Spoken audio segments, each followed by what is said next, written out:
Greetings and welcome to another edition of the Doc Talk Podcast. It's good to have you along. If you're watching on YouTube, do us a big favor and hit that subscribe button. A lot of you did that the last podcast. We'd like to see that channel grow, and the numbers keep growing and growing and growing. So hit subscribe on the YouTube channel. If you're listening on Apple Podcasts, Spotify, Podbean, iHeartMedia, go ahead and subscribe to the podcast. That way you know it comes out each and every time it does. So thank you for everything. Leave us a review if you get a chance, and of course, leave your comments. I'm Travis Justice, sitting by the good doctor who's cash. He's got his G-Defies on. He's got the shorts on. Look at you. It's still summer. It is still summer. Still summer. You know, it's interesting that you say that. Down in our lobby, we're recording at MCO Construction. Down in our lobby, it says, Hello Fall. And because my birthday is on September 22nd, which is the day after, you know, the split. I mean, the last day of fall is what, the 21st of September? Last day of summer, yes. Yeah. And the first day of fall is the 22nd. Yeah. So I'm a stickler. I'm like, it is summer up until September 22nd. All right. That's the way I want to do it. And I'll wear shorts, and I think you're kind of like me. Yeah, I go shorts as long as I can. I'll wear shorts in the middle of wintertime. I'll wear a hoodie outside. If it's like 10 degrees and sunny and no wind, I'll wear shorts. Are you that kind of guy? I don't know if 10 degrees I'm putting on shorts, but yeah, I'll wear the shorts probably down to like a good 30. Yeah, but you got some nice legs, dude. You got good legs. I got a pelt.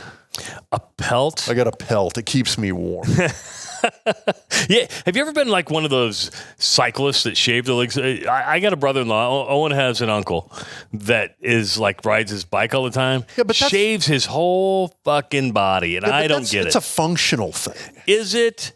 Well, it's like me shaving my head because it felt great under a football helmet.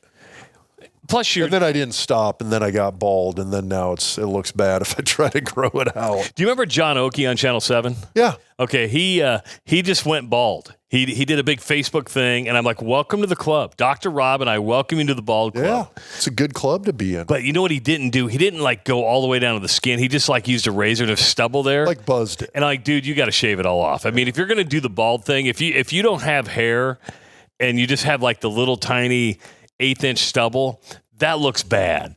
You still look like you're going bald. Yes.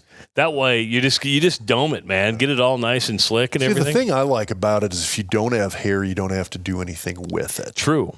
So, but I mean, if it's a functional thing, so I mean, swimmers.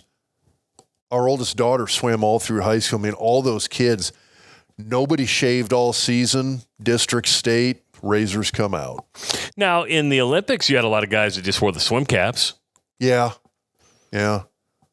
But I know what you mean. They shave all their hair, too. And that's what I'm talking about. You don't see a hairy chested swimmer. No, you do not. So let me ask you this then. Are there certain things when it comes to hair or bodily, I don't know, whatever that football players do that most people won't know about?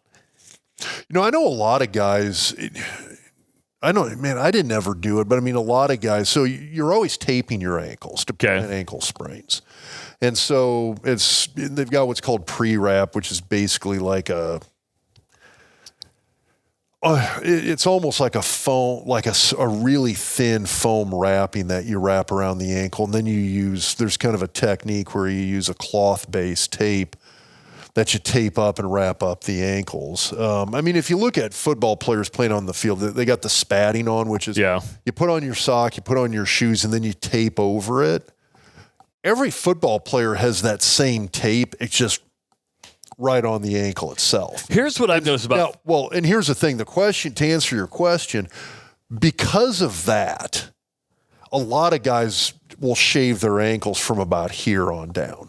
Because you got to rip it off and you don't want to feel it. Here's what I've noticed, and this has become a thing. I think it started more in the NFL, and it's gone now to the college game. I go back and look at when you played, and really you go to 70s, 80s, and 90s. You guys had a full set of pads on, right? Yes. I mean, you had, normal pants, everything. You look at guys today, and the pads are virtually nothing.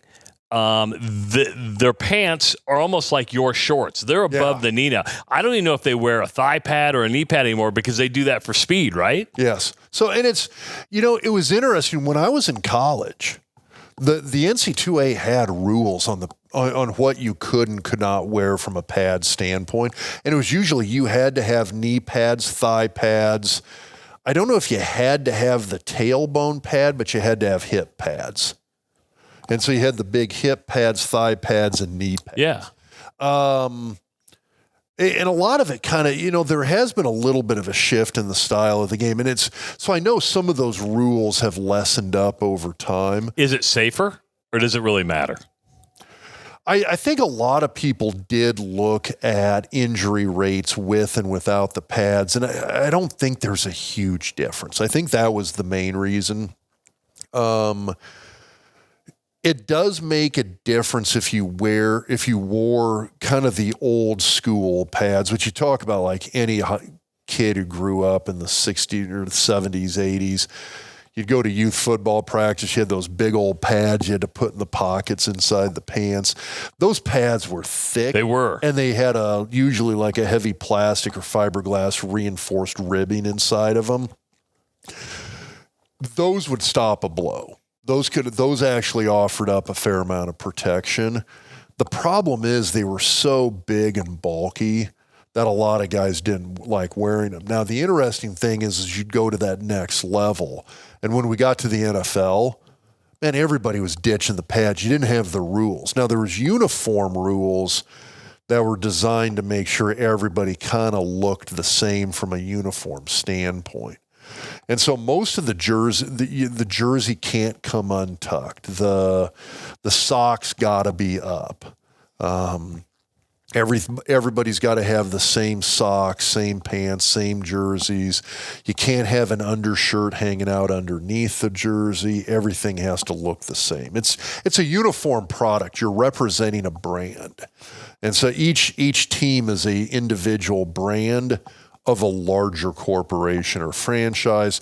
So each team, everybody's got to look the exact same. And so you didn't have to wear – so as long as you met those uniform rules, you didn't have to wear the pads. So I got to the NFL, and all of a sudden everybody was ditching the pads other than – a lot of the offensive linemen and some of the defensive linemen would still wear maybe a slim down thigh pad and a thin knee pad, but that was it. And that's all I. And the truth is, we've been following college football for a while. I don't really remember too many hip, thigh, and the knee injuries were never because of that pad. It was always a torn MCL or torn ACL. Yeah, exactly. And so I think over time people realize that everything goes away. Yeah. Yeah. So, but yeah, it is a change now when you look at it, that you look at college football and all of a sudden, from the waist down, there's nothing. But at the same time, the whole idea behind it is it's a speed and mobility based game. And you see that also with the shoulder pads. I mean, look at the pictures of us in the 90s. Those shoulder pads were huge. Massive. The running back shoulder pads were huge. I mean, I think that was part of the intimidation of the pipeline is that you guys were big dudes anyway. Yeah. But you throw those pads on there and you guys look gigantic. Yeah. And now it's one of those things that probably the more important thing is that range of motion and mobility. Where can you get that hand placement at? And so everything went smaller and lighter. And you've got a lot more freedom of movement. And when we went to the NFL, and again, some of this is kind of sort of a functional thing. At the college level, there was probably more of a reliance on the run game. There was a lot more, we're just going to grind it out and pound you with the run game for 3 or 4 quarters as opposed to the NFL where there's a reason there's the term pro-style passing offense, pro-style passing quarterback, because everybody in the NFL does it. And so that was something we did as well, too. You got to the NFL, and all of a sudden there's not this heavy reliance on the run game. It's pass blocking. You need that mobility to get your arms out in front of you to help out with better technique from a pass protection standpoint. All of those shoulder pads shrunk way down when you went to the NFL. So I called you today before we went on the air, and I said, hey, I got a surprise for you. I love surprises. You love surprises. So I got a package in the mail at work today. and it didn't look like beer. It didn't feel like beer. And I'm like, I wonder what this is. Does it taste like beer? It does not taste like beer. It's probably not beer. So it says, howdy, guys. It's Alex, the Brian LGH trained CRNA. I sent you the Jim Dandy beers last year. Nice. And I'm thinking, all right, this year, since Travis isn't drinking beer for a while, it is weak. Although you look great. Thank you. I'm down 36 pounds, and I've got about 9 more to get my goal. Then I'll go into a maintenance period, and hopefully that'll be by the middle of the season so I can start drinking maybe one beer with you. I thought I would send you some homegrown beef. We live on a small acreage called Sunset Farmstead, located in the Snake River Plain of southeast Idaho. That's a beautiful area. Raised, and I'm going to say this wrong, Akaushi cattle, which is a Wagyu breed. We pride ourselves on raising them from birth to slaughter on herbicide and pesticide-free pastures. Additionally, they are grain-fed twice daily on Nebraska corn, barley, and molasses for 24 months. We sincerely hope you enjoy them. Here's to a new year of Nebraska football. And he says, go Big Red. So, Rob, this is my gift to you today. If I can pull this out. Look at that. Holy. Look at that. Now, I'm going to bring Owen in. We don't have a camera on Owen. Owen has been studying. Does Owen get any of the beef? Yeah, I'm going to give him my 2 because I don't pay him a lot for doing this. But he's been a studier of like red meat lately. And Owen, I want you to grade the ribeyes we have here. That looks good. That is what grade would you give that? Good. And we opened the box, and the first thing he said, he goes, well, we got to check out the marbling first. Can we see the marbling first? Okay. That is some beautiful. So it's a couple of big old bone-in ribeyes. Yes. Yeah. So he That sent looks so 4. good. The truth is, if you were to go get that at a meat market today, the 4 ribeyes alone are probably going to run you $70, $80 probably at that size. I'd say 100. Maybe 100? 100 to 100. So he sent 4 ribeyes. Yeah, that's $25 in a restaurant. Yeah. I'm going to put it back in the styrofoam. So I'm going to give you 2 of these. I'm going to give Owen the other 2 steaks, and I'm going to keep the hamburger. So he sent some hamburger. You okay with that? Fine. So you know, I don't Well, mean. thank you. Yes. Okay, that's outstanding. All right, I don't know how to get that back in there. Here, Owen's going to do it. Yeah. Hand me that box, will you? Yeah, I can hand you the box. There you go. Well, now here's my next question. Yeah. And by the way, beer and beef, perfectly okay gifts to the Doc Talk podcast. Well, let me see that real quick. Well, I wanted to see if Alex and Corey had on here. Okay. Well, now I want to go look up. Ooh, they're going to be at the Colorado game. Yeah, so they want to hook up with you. Okay. Well, as of now, my plans are to attend. So, well, hold on. I want to do something here. Look, Rob's going to start Googling on the air. While Rob is Googling it on the air, I do want to thank our wonderful sponsors, including I'm drinking out of a Husker Hounds tumbler, and, of course, Husker Hounds, 2 locations in the Omaha area. And when you're a week and a half away from the season, and if you want to be dressed up in your big red gear or anything you want, you name it, Scotty can find it. Go to Husker Hounds at huskerhounds.com or the Superstore out there on 84th and Center. I'm telling you, he has more inventory than anybody I've ever seen in my entire life. And he's a genuine great guy, veteran-owned business. Husker Hounds, been in business since 1995. Go check them out and get dressed for the game today. Connor Orr over at the Orr Law Group. Visit Connor at orlawgrp.com. It's orlawgrp.com. And he's a litigator. He's a sports agent. Sometime in your life, you're going to need a lawyer. Rob knows that. I don't know that yet. Rob does. Long story. We won't get into it. But you're going to need a lawyer at some point, and Connor's going to be your guy. Estate planning, litigation. Hell, you get a people are going to think something happened really bad. It didn't. It didn't. Hey, if you get a DUI, call Connor. Right? I did not get a DUI. No. You did not get a DUI. I'm not saying you got a DUI. I'm just saying if you got a DUI, call Connor. If you're going through a divorce, call Connor. I mean, Connor is the jack of all trades. He can do it. That is true. Yeah. So this was just a contract thing. Yeah, I know that. I know. I'm not asking you to spill your guts. And of course, our good friends over at G-Defy. Look at our wonderful shoes. Rob and I are both wearing the G-Defys with the VersoShock technology. The feet are the foundation of your body, and we want you to wear G-Defy shoes. He wears them in surgery. He wears them out and about. He's got several pair. I got a workout pair. He's got a workout pair. He's got a surgery pair. He's got the everyday pair. These are my walking shoes, and I feel like I'm walking on air. And they're absolutely wonderful. We want to get you a good deal from G-Defy. So go to gdefy.com. That's GDEFY.com. And enter the promo code DocTalk20. And you're going to get $20 off an order of $100 or more. That's got to include the shipping and the taxes, but that's pretty easy to hit. And, somebody complained on the YouTube page that said he didn't like his G-Defys. And I'm like, okay, if you didn't like them, I'm sorry. They got a trial period. And he goes, well, you can't send them back. I said, tell me you never bought G-Defys without telling me you never bought G-Defys, because you can send them back within 60 days. I was going to say they've got a return policy, a return and refund policy that's 2 months long. Yes, so you get 60 days to wear these things, and I'm telling you, after 60 days, you're going to be loving them, and your feet are going to be feeling great. Father Dave Korth, a good priest friend of mine down at Sacred Heart Church in Omaha, wearing the black G-Defys, so he's got his uniform shoes, nice. Right? So I know a number of people. God loves G-Defys. That's what we've come to find out. Yes, God loves the G-Defys. That's the nice. Okay, I kind of want to hammer that point. If you don't like them, they'll refund you. Yes, which is great. Not everything works for everybody. I mean, can you go to Foot Locker and return shoes? I don't think so. 2 months later. Yes. Yeah, I wore these for 2 months. I decided I didn't like them. Not too many shoe companies do that. They'll take them back and give you your money back. But we're confident that if you keep wearing them, you're going to love them. You know what? Buy a pair, wear it for 2 months. At 58 days, send them back. But we don't want you to. Go get something else then. I will say this. How many times have you put on a pair of shoes for the very first time? And we're like, ooh. Oh, these are great, right? You got to break them in. Yeah, I mean, you just don't walk around your first time and go, oh, these.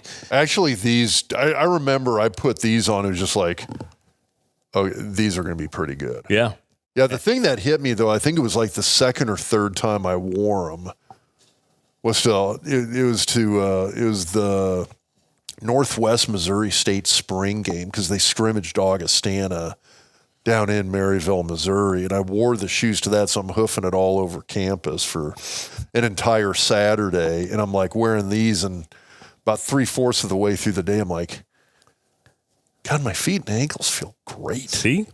We want your feet and ankles. I'm a believer. I'm a believer. And I'm a believer. So if you're not a believer, send them back. They'll give you your money back. That's why I called BS on the guy on YouTube who refused to put his real name and have an avatar. He's just being a troll is what he was doing. Yeah. A couple things coming up with the Doc Talk podcast that you need to be aware of. Next Wednesday night, we return with the live show of Behind the Point Spread. Scott Spritzer's ready to go in Las Vegas.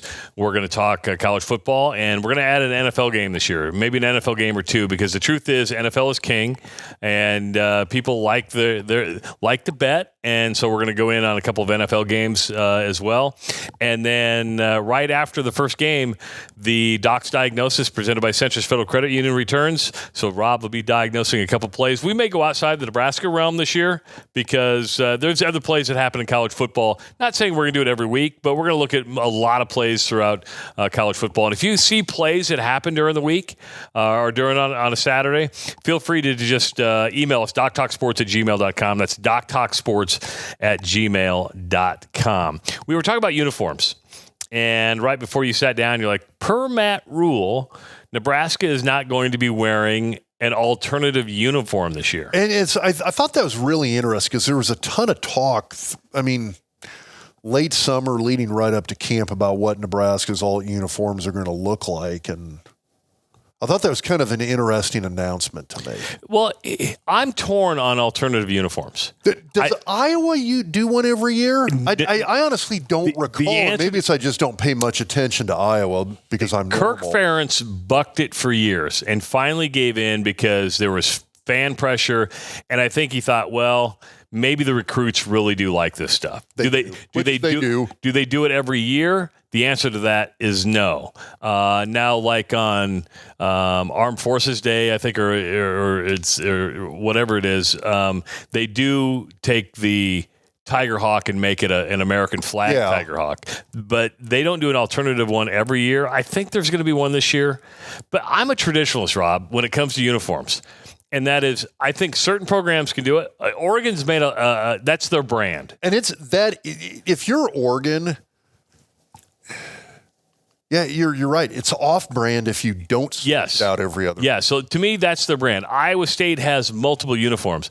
I look at traditional programs, Penn State, Alabama, USC, Notre Dame. Notre Dame has been doing it every once in a while, too. Yeah, but I mean, they used to do, I mean, we're going back to the 1960s, 1970s, I know for sure, where they'd bust out the green jerseys. Yeah. So, I mean, they kind of had this, there was an alternate thing they did, but I mean, we're talking, it's decades. They were doing it for decades before Oregon did. Yeah, I think Brian and Kelly. Again, it's one. I think when they played in Ireland a couple years ago, they put the shamrock on the dome. That just didn't seem right because it's always just been the golden dome. Yeah. But I'm a traditionalist, so the truth is I love Nebraska's uniform. Always have, because it's one of those classics. It's really, I mean, it's the really, really simple ones. I mean, Alabama. It's just got the number on the helmet. Penn State, as simple as it gets. It's a stripe. I actually saw somebody talk about the alternative uniform, and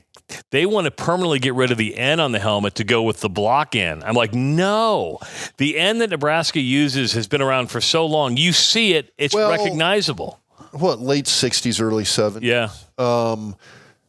It'd be the late 60s. There's some looks that I actually really do. I mean, I've kind of traditionally been like on the alternate uniforms, like the Texas Tech looking black and red ones.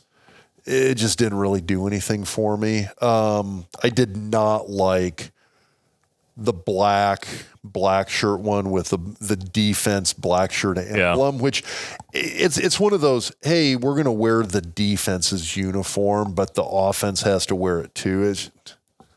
I don't know. That never made sense to me. The ones I really like, and honest to God, I mean, as much as I usually harp on the whole hating the all-white uniforms, they had the all-white one from a few years ago. That was kind of the throwback style with, I think it was had the old numbers too, right? Had the old numbers. Yeah. It had the gray face mask. It was a white helmet, gray face mask, white jersey, white pants.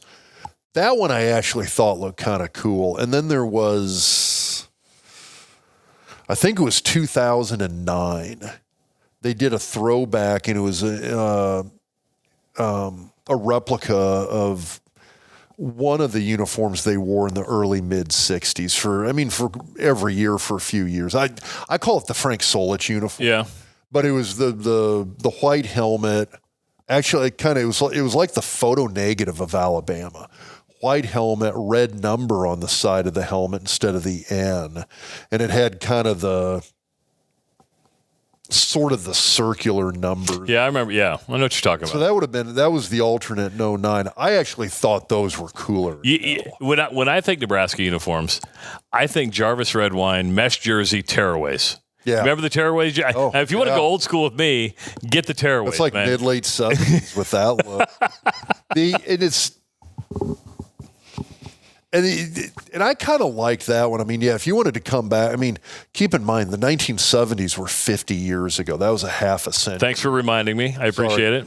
Go with throwback. It'd be you did like I said, you did the Solich era uniform.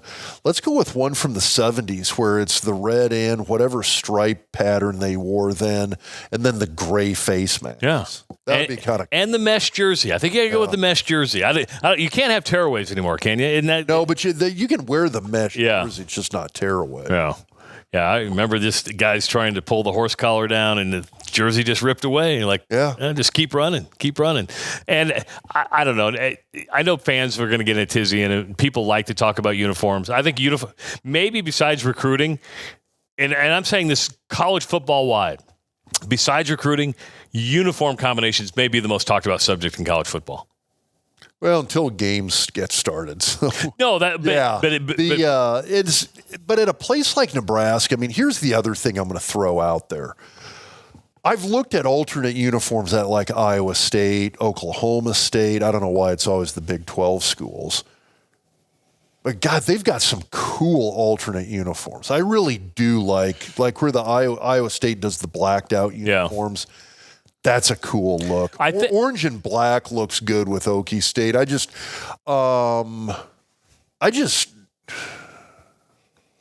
Here's what I think makes them cool. Nebraska's alternate uniforms, other than those few where it's like I said, it always seems it's like the throwback ones I think are cool. God, they've been a total letdown. I think what makes Oregon cool, Oklahoma State cool, Iowa State cool is that it's not really an alternate. They have like 6 different football uniform combinations that they use consistently. So you become used to it, and you're like, okay, that's just part of the uniform. You wear it once, you're like, you're judged on your fashion at that point. Yeah, but even with Nebraska, I mean, I call it I call it the Taylor Martinez one. It was the one with the black helmet. Oh, yeah. I remember. Black helmet, red stripe, red in. Yeah. God, that was just not a good look. I know a lot of people are like, oh, this is badass. We love it. Dude, that was not a good look at all. I would probably say most years, 3 out of 4 years, Nebraska's alternate uniforms, total letdown. And if they started coming out, if they were like, hey, we're going to come up with 3 or 4 of these alternates that they've worn in the past that I've looked at and been like, God, that's a total letdown. Really? That's the best you could come up with? Yeah, no, I do not want that as part of the regular uniform rotation. Yeah, and black's one of those colors where it can be badass, but unless it's your primary color. At Iowa, black is the primary color, right? And so you're they kind of know how to use black there. Yes. At Nebraska, it is the third color. You got scarlet, cream, and maybe black as an accent. When you make it the dominant color on the helmet and the jerseys and the pants, you're like, maybe a little bit too far there. Yeah, it just doesn't do anything for me. The other alternate uniform, again, now they're SEC, but Oklahoma, they will consistently use, again, I call it's the photo negative, where they go with the white helmet with the maroon. Is it technically maroon? It's either that or a burgundy. Yeah, whatever Oklahoma calls their maroonish red. But yeah, it's the white helmet with the burgundy or maroon OU on the side. That was a cool look. I thought that was a really, really good. And they went with a thicker OU. Remember the OU used to be kind of like thin, like the Nebraska end? They went with a thicker OU. Yeah, and it worked. But again, it was fairly simple. They just kind of tweaked things and then flip-flopped the colors. That's a cool look. I really like that. Now, I'm not saying I want to go back to Nebraska with red helmets, which Nebraska has had in the past. They did red helmets for a while in the 1960s. The only people that are probably complaining the most about not having an alternate uniform would be our good buddy Scott over at Husker Hounds, because that's just more gear to sell. You get those alternative jerseys in, and you can sell more gear. Because everybody likes to have those one of a kind. It is, like I said, I just saw that announcement today, and maybe they changed their minds, do something different. But I've never been very impressed, with the exception of like 3 in the last 15 years. I've never been impressed with whoever's coming up with alternate uniforms for Nebraska. I don't know if it's Adidas. God, it's a letdown most times. Well, it's because we're talking about Adidas.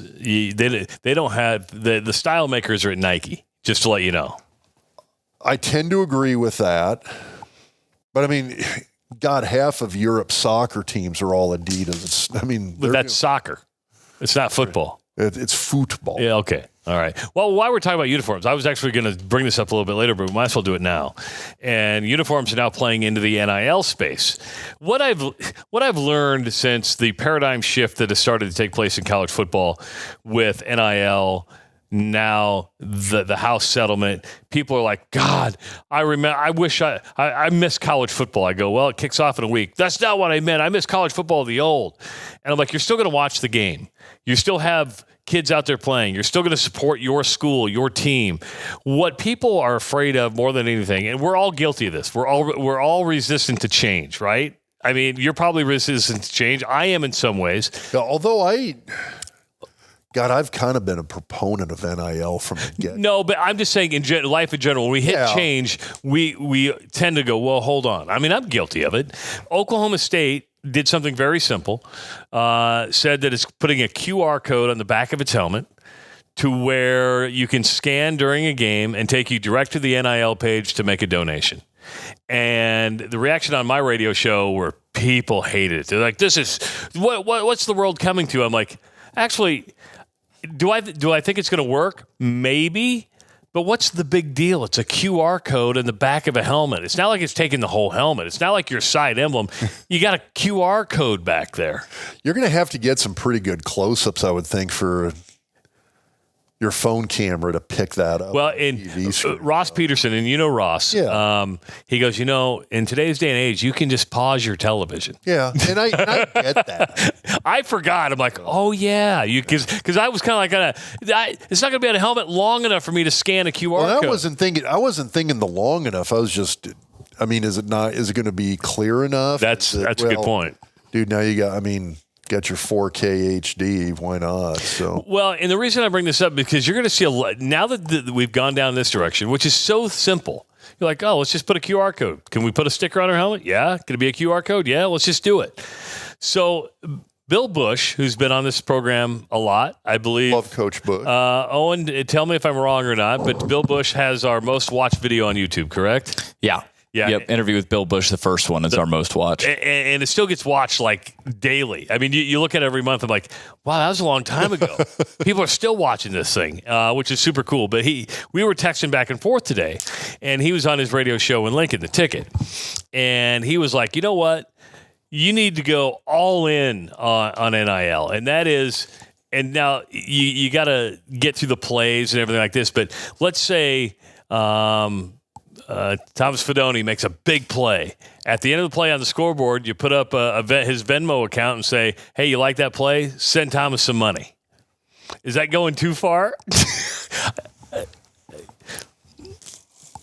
That might be pushing it a little bit, although I almost kind of do see it moving in that direction. Yes.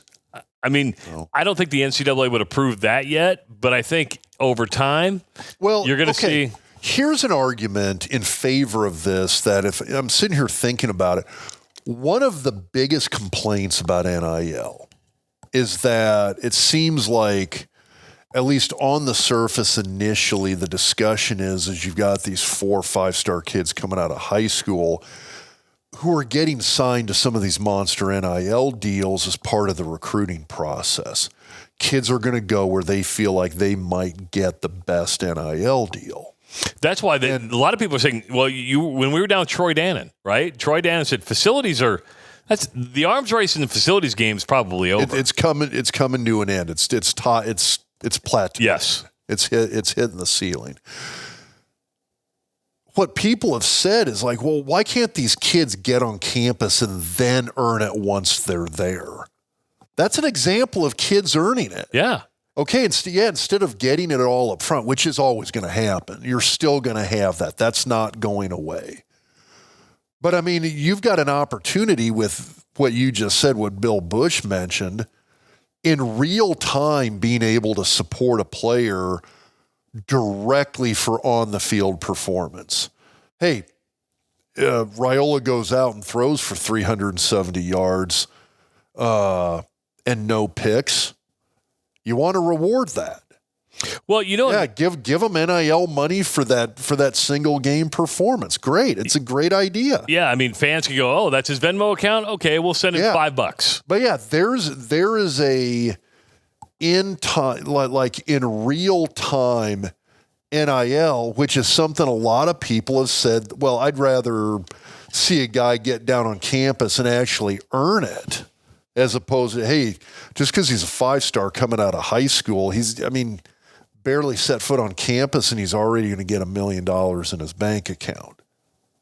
Well, let's maybe curtail that, and once they get here and they start producing, let's reward that. well, there's rewarding it in real time. I have a hard time arguing against that. I mean, NIL is not going away. The collectives aren't going away. Nebraska, maybe more than any school I've seen. We've seen Troy Dannon.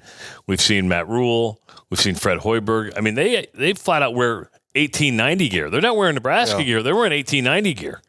I mean, so they're telling fans, support the 1890. Well, and I think it's kind of hit this point now where there's this. I think there's been a lot of complaints about like, well, this isn't college football anymore. And what you had just mentioned about people saying, I wish we could go back to college football. I miss what college football once was. I understand that, but that's gone. And at some point, and again, when you look at the House settlement, at some point there's going to need to be large volumes of money raised here. Now, NIL is separate from the money that's going to need to be allocated through the House settlement. But you can't. God, I still think this is all going to come in-house.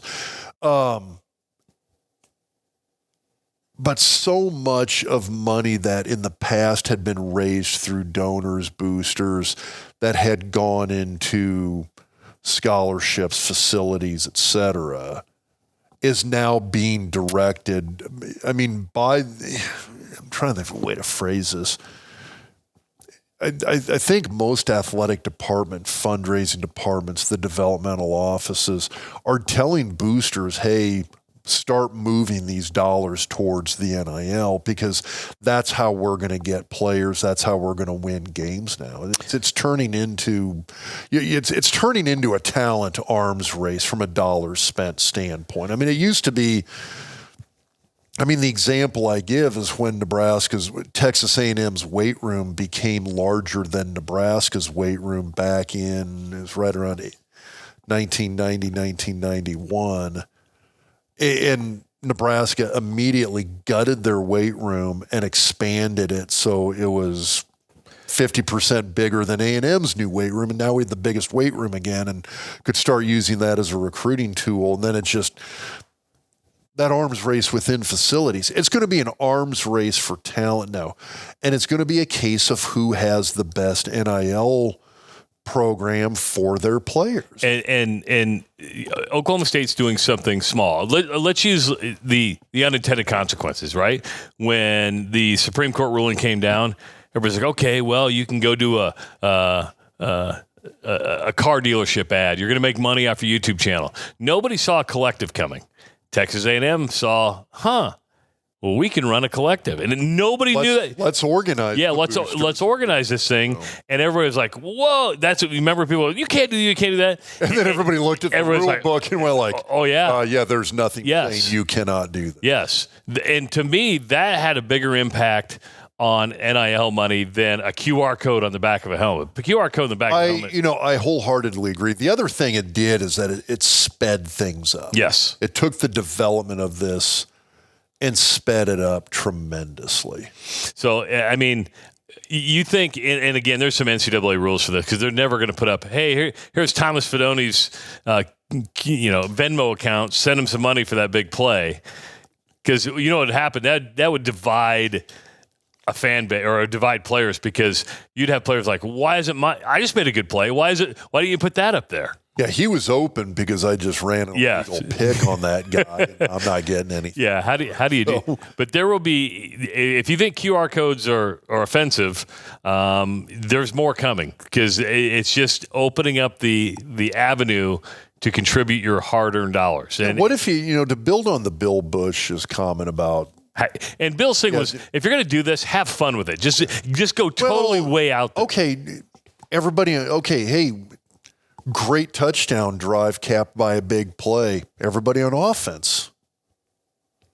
Yeah. Yeah. Donate X amount, and that amount for the next 10 minutes all goes to the offensive players. Defense gets a big third down stop late in the game. Here's a fund QR code, a general QR code for a fund. Any dollar amount donated in the next 10 minutes goes to the starting defense. It's not a bad idea.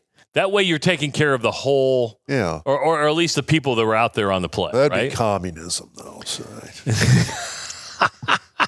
Well, no, but it's. You must be watching the DNC. There's 1,000 ways to do this. There is, and again, we've had this for what 3? What was it? 4 years now. 3 years, 4 years. Yeah. I don't even think it was 4 years. No, because it was COVID. It was during COVID, which was what 2020. Yeah. Okay. Where A&M really launched. They're like, okay, where's Jimbo Fisher getting all these guys? He spent like all this money, and people are like, oh, they have a collective. Yeah. So it's really been growing. So you're looking at basically 4 years. Yeah. I mean, God, this is a little tiny snippet in time. Well, you've barely scratched the surface of what you've done with NIL, and you think of everything that it's generated in terms of funds for the players and the change in the landscape of college football in such a short period of time. Here, you know what? Here's a question, and this is so one of the guys that I follow on social media is Joe Kanyon. Joe's a big, kind of a big wrestling advocate. Played for the Giants after I did. Okay. He's a New Jersey guy, lives in Colorado now. So he was commenting on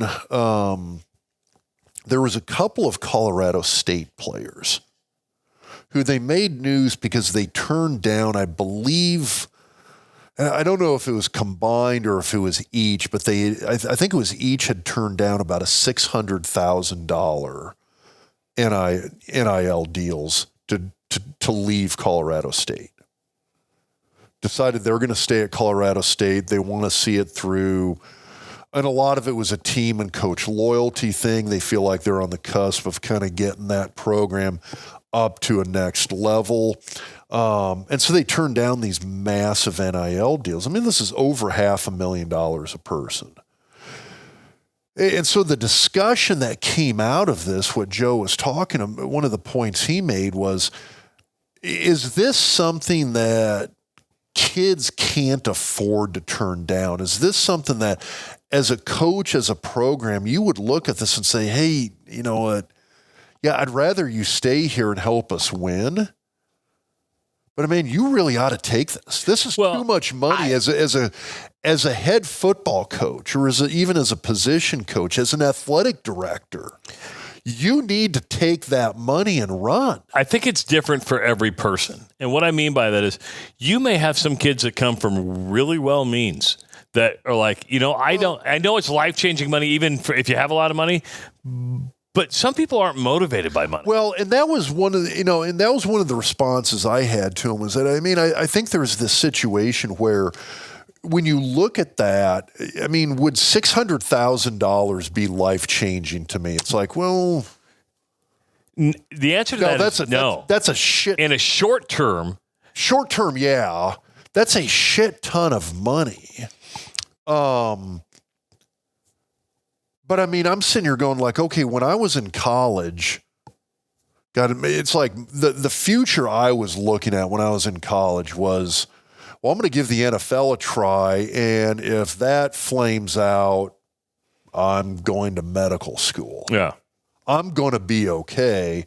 Now, is 600, if you came to me right now and said, hey, Rob, is $600,000 a lot of money? I'm like, okay, well, yeah, that is quite a lot of money. Is that going to be life-changing for me? No. But is it a lot of, that's a lot of money, but is it going to change my life? No. Now, if you've got somebody a kid who probably doesn't have a lot of NFL prospects, they're a really good college football player. They're a potential season changer within the program they're in, but you know what? They're probably not going to make it in the NFL. And they're not staring down med school, law school, one of these professional programs where, yeah, you're going to go make a few $100,000 a year in the working world. $600,000 for a kid like that could be life-changing. That I get. In the short term, you couldn't live off that $600,000 the rest of your life. No, but it'd be a Kickstarter for grad school, buying a home. Nicotine's going to kill you, Trav, as you switch out your Zen Citrus, baby. Zen Citrus. You're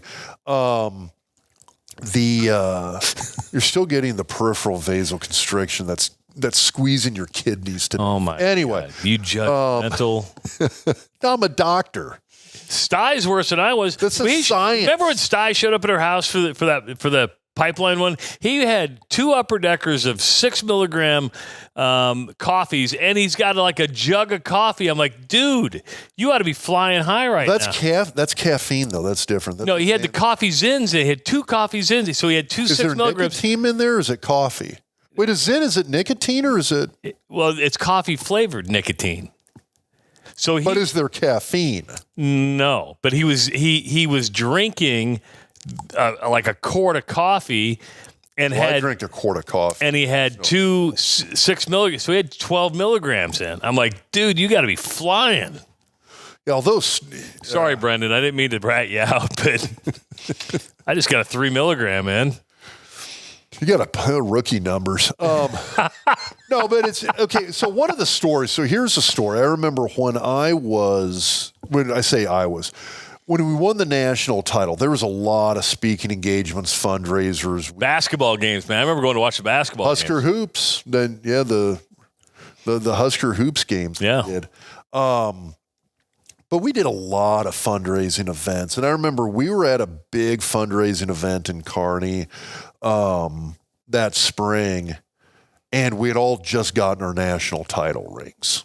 And at this event, there was a big sports memorabilia collector, guy out of Philadelphia, and he had taken out an ad in all the major newspapers in Nebraska. So World Herald, Journal Star, the Grand Island paper, Kearney paper, etc.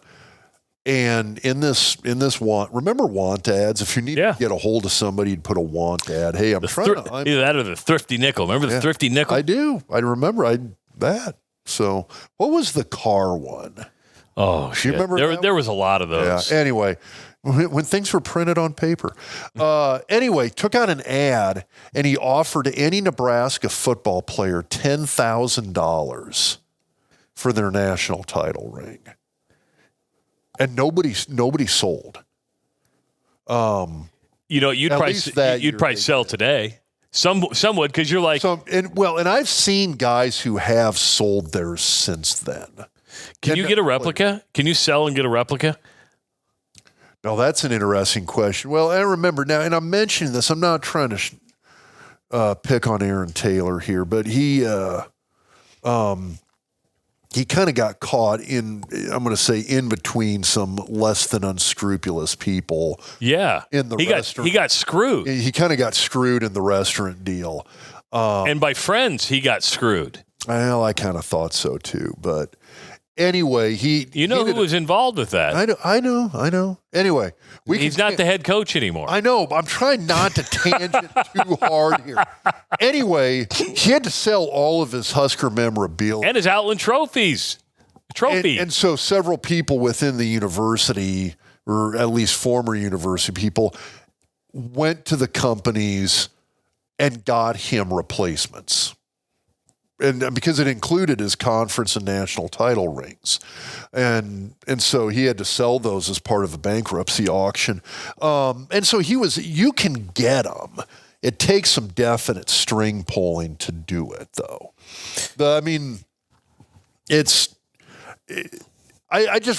Anyway, my point with all of this is I'm talking about life-changing money, okay? Okay. I remember talking to Joel Wilkes at the time, and we were kind of having the philosophical conversation. Man, would you ever sell yours for $10,000? And I remember Joel looking, and he was like, no, there's no way. And then a couple of us were just playing devil's advocate. Well, why do you say that? And Joel's comment was, he goes, you know what? He goes, 30 years from now, that 10 grand is long gone. He goes, I still want that ring. That's fair. Or some people look at it and go, what is this thing doing in my house? I mean, I think things have different you can't expect everybody to have the same sentimental And I feeling. agree with that because I do look. I kept T-shirts and hats and sweats and warm-up jackets from the time I played Nebraska through the Giants, Jacksonville. And now it's one of those things, if one of my kids stumbles across stuff in a basement, they're like, ooh, it's kind of a cool T-shirt. Can I have it? I'm like, God, thank God somebody's wearing this shit.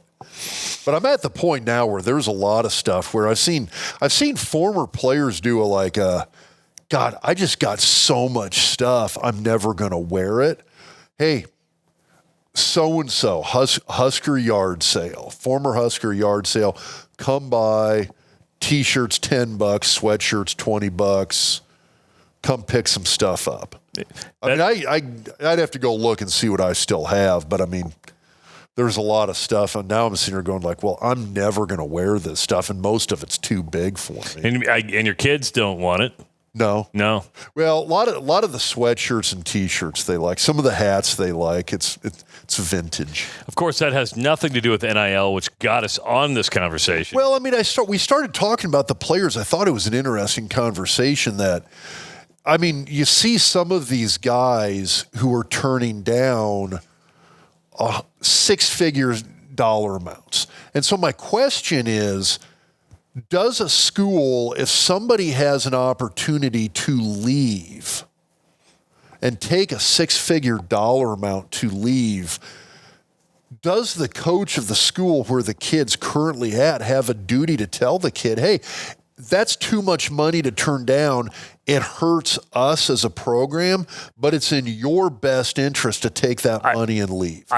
Does a coach or an administrator have a let me answer that. Tell them that? I think they have a duty to say that's a really good deal, and if I was you, I would highly think about it. We want you to stay. You're a valuable part of this program, but fully understand and would support if you left for this money. That's up to you. But just know that's a lot of money. And I think that's reasonable. Yeah. But who knows what's going to happen now? I think with the $23 million that's going to be distributed, you're going to have players that are paid on an equal basis. Well, and the model now is you're going to have 105 guys. Yes. Plus this potential. The discussion I've heard is kind of the potential for like essentially sort of what equates to sort of a red shirt or inactive roster. I mean, at the end of the day, but that 105 they're talking about in some way, shape, or form is going to be on a full ride athletic scholarship, plus probably some kind of payment stipend, which is fine. And then the true stars are going to make the money, right? Not everybody's going to be making $1 million. And I think that's how it is now. Yeah. Mike Gundy said the other day, unless you go to Iowa and everybody gets the same amount. Well, Iowa's collective is not as strong as Nebraska's. It's not. It's not even close. They're trying, but it's not as robust and as supportive. You know why? Because Iowa fans don't care. They're good with 7 and 5. Well, you know what? I don't disagree with that. I don't disagree with that. I got to get my dig. But you're smart enough to see. I'm not going to fight back on that. I'm really not, because I know a lot of fans who are like, well, just be careful what you ask for. Well, what? You want to win? What's wrong with wanting to win? But there are people who are happy with 7 or 8 wins, going to the bowl game every year, and that suits them just fine. Mike Gundy I like that. I don't know if you meant that as a dig, but it's. I did. I did. That hurt. Mike Gundy talked about NIL earlier this week. He said, hey, kids, don't come ask for money right now. If you have a big game, you don't get to come to me and say, hey, I had a big game, I'm making plays for you, you got to give me more money. Negotiations, once football starts, you don't get to negotiate anymore. Your negotiations are done. And I'm starting to see where head coaches are trying to get out of this NIL game. And what I mean by that, Alabama now has a general manager. I didn't know that general managers were becoming a big deal in college football. But they're titles, but what I'm seeing happening is. But I mean, you've seen that movement, I think, in college football, because a few years ago, all of a sudden, Nebraska included, all of a sudden there's player personnel directors. And I'm sitting here going like, okay, well, that was a thing that was very normal when I was in the NFL 30 years ago, but it wasn't. So you never saw that at the college level. So I think it's a. What I think you're saying now is head coach didn't want to deal with the money part of it. He just wants to coach football. You guys go handle this stuff. You are going to see a progression towards pro sport. But this is where, I can't believe I'm saying this, to protect everybody, there needs to be a union in place. There needs to be set rules. Right now, it's still. I mean, just think if a player goes, "Hey, I'm making big plays. I'm not making enough money. I'm not playing, or I'm not gonna go 100%." I think it could happen. It doesn't happen in the pros. You do have holdouts at training camp, stuff like that, but you're not going to have some guy in the middle of the season go, and it hasn't happened yet. Well, you've seen, who is the wide receiver? Antonio Brown. Yes. So, I mean, you see guys like that who go through episodes like that. Okay, you can't hold guys who hold out. I've seen guys but usually hold out with 1 year on a contract, right? They're like they got 1 year left. They want to renegotiate. They want more money. Or they're halfway through a contract and they realize, dude, I should have gotten way more money 2 years ago when I renegotiated this new contract. That's your agent's fault and that's your fault. Or it is, or sometimes times change and there's kind of a shift in what different players' value is, where I remember when there was that shift in value where all of a sudden, it used to be quarterbacks and running backs. Then it's quarterbacks and wide receivers, and then now it's edge guys, it's rush ends and wide receivers. There's a different value in terms as the style of play changes over time. And if that style changes and all of a sudden the position you play, okay, well, when I negotiated this contract 4 years ago, it was a 6-year deal and it looked great at the time. Well, now I want to renegotiate. I'm worth way more now than I was then. And if a team notices that and wants to play that game, they'll do it. If not, what they're saying is, well, we want to see if you're really going to last as long, because they want to pay for production right now. Yeah. You give a long-term deal, you're like, well, how good are you going to be in a couple of years, right? I mean, there's risk by a team. There is. I mean, you're an investment. But that's also when you're looking at this whole thing, when you mention unionizing, which I do think happens at some point, collective bargaining. Now, when you say collective bargaining, that means collective bargaining. The team, the program gets a say. They get to ask for stuff in return. Yes.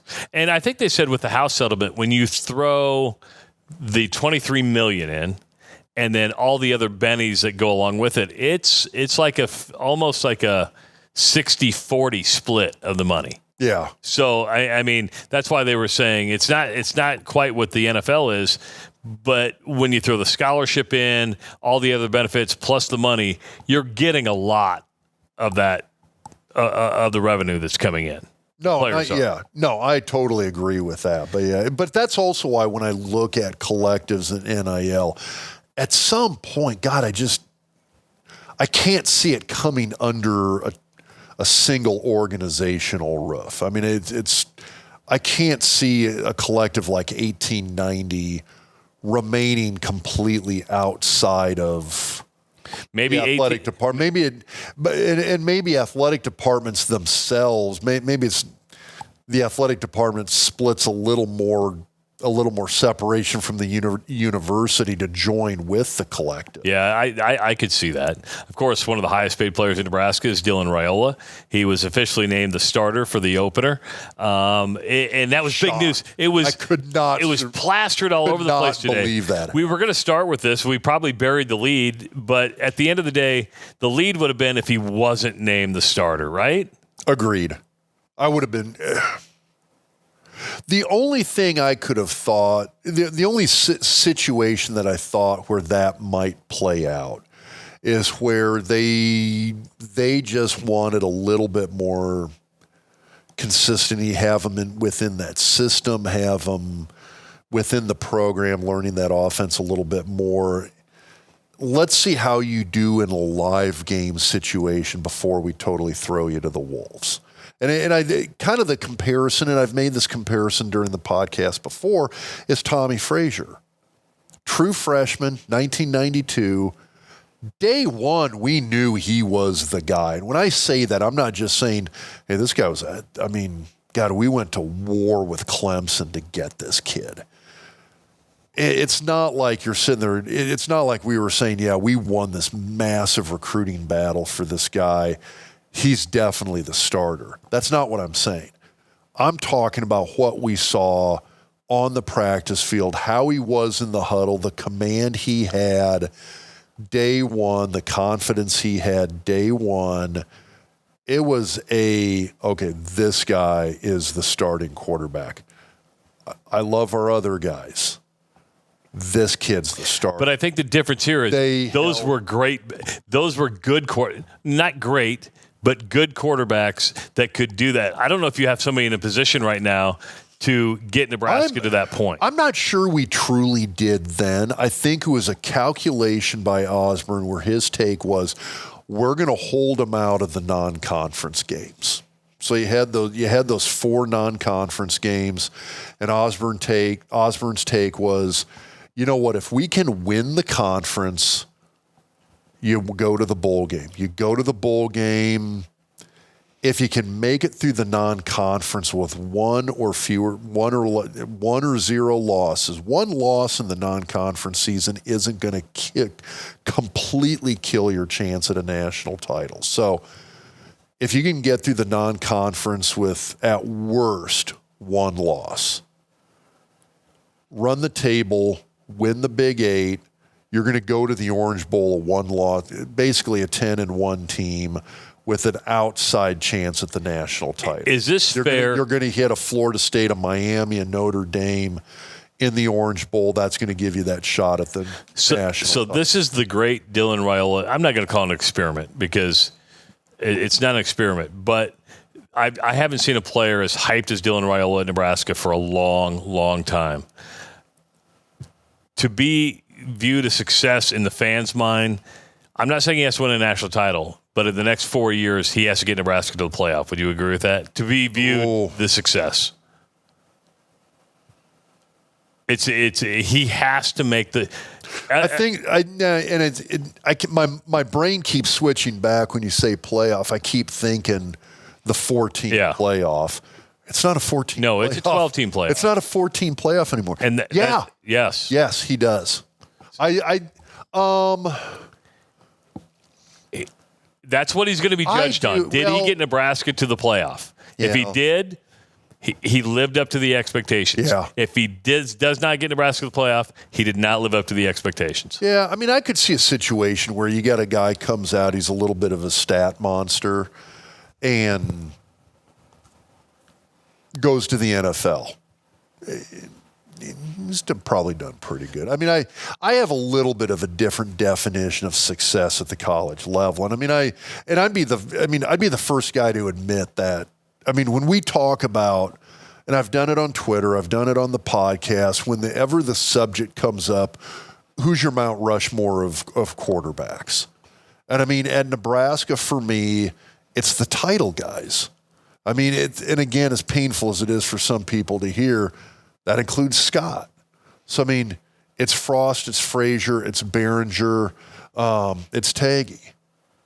I take those 4 guys are on my Rushmore because in my mind, those are the title winners. And by the way, I know Damon Benning and a couple other people were in this argument a couple weeks ago on Twitter. And I'm like, Rob and I had this conversation 3 years ago. Where you been? But nobody had Behringer on there.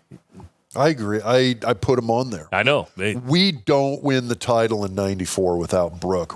Here's the other thing. We don't win the freaking Orange Bowl without Brooke. There's truth to that. I mean, a lot of people are like, oh, no, yeah, Tommy won it for you. Okay. No, Tommy won the 4th quarter for us. I wholeheartedly agree. Brooke kept us in the game the 2nd and 3rd quarter. So I think you and I are in agreement. If Dylan Raiola was not named the starter, that would have been big news. Dylan Raiola being named the starter, okay, no big shock there. They're gonna ride his shoulders Probably, hopefully for the next 4 years if you're Matt Rule in the fan base. But I don't know. I mean, you go back to 1992, the backup quarterback was Mike Grant. I mean, it started the season as the starter. Mike had some limitations. I mean, there were some things he could do. There were some things he couldn't do. And as much as I appreciate what Mike brought to the program, Tommy was the better chance at winning games than Mike was. So I look at Nebraska right now and what they've got as the backup. Again, Harburg started, 8 games last year? Yeah, but he's not very good. He's not a very good quarterback. He's a great athlete. He's a great athlete. He is not a classic quarterback in the traditional sense. Yeah, and by the way, Dylan Raiola did not snub Georgia to come to Nebraska to sit on the bench. He came here to start. He came here with the full intention of starting, and I think everybody knew that. And so you're going to get your first look at him a week from Saturday. If you want to see Dr. Rob, what you can do is go to Hurrdat Sports Bar on Friday night, the 23rd. He's going to be with Damon Benning and Brendan Stye. Does your ticket code still work? Ooh, I got to ask Michael Severe if that'll still work. I believe it is. So, I mean, if you go to the website, if you just pull it up on Twitter, the Jet Award Foundation, they've got a QR code on all their Twitter posts for the event, August 23rd, Friday night. And it's 50% off, so it takes it from $30 to $15 with code DocTalk. So there you go. You can see Dr. Rob on Friday night. If you want live music on Friday night, Owen's live at, Maloney's in Council Bluffs? There we go. Yep, Maloney's in Council Bluffs. Doors at 7. Show starts at 8. Ryan Osbar opening it up, and $10 cover. All ages show? I think so. Okay. Which I will say is cheaper than the Jet Award. Yeah, but they're both very, very entertaining. Owen puts on a good show. He does. Good show. So there you go. Live music with Owen at Maloney's in Council Bluffs on Friday the 23rd, or live sports talk with Dr. Rob, Damon Benning, and Brendan Stye on Friday night at Hurrdat. Next time we do this, game week. It's game week. We're going to be back early next week. Talk about the showdown with UTEP. The Miners. They are D1. They are D1. There you go. For Dr. Rob Zadiska, for producer Owen Justice, I'm Travis Justice. We will talk to you next week on the Doc Talk Podcast.